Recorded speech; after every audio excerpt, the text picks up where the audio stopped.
Saudara, ke sorotan selanjutnya, pasca unjuk rasa yang berujung ricuh kemarin, Polda Gorontalo dibantu TNI mempertebal pengamanan di Kota Marisa Pohuwato. Penjagaan dilakukan termasuk di sejumlah objek vital sebagai antisipasi untuk unjuk rasa susulan.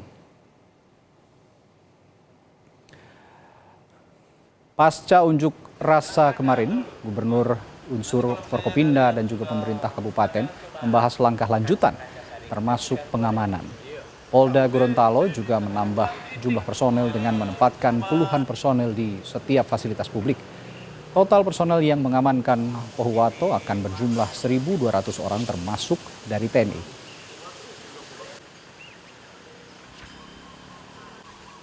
Kita harus melaksanakan pengamanan sampai kegiatan ini selesai dan dinyatakan kondusif.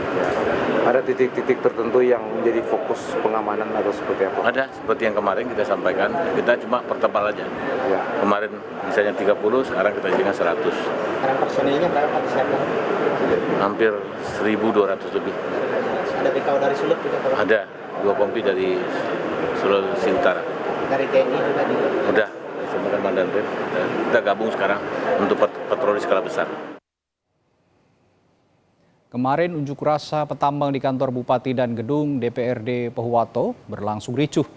Kantor Bupati dan gedung DPRD dirusak dan dibakar massa. Unjuk rasa diduga dipicu kekesalan warga karena janji perusahaan untuk pembayaran ganti rugi lahan belum terrealisasi.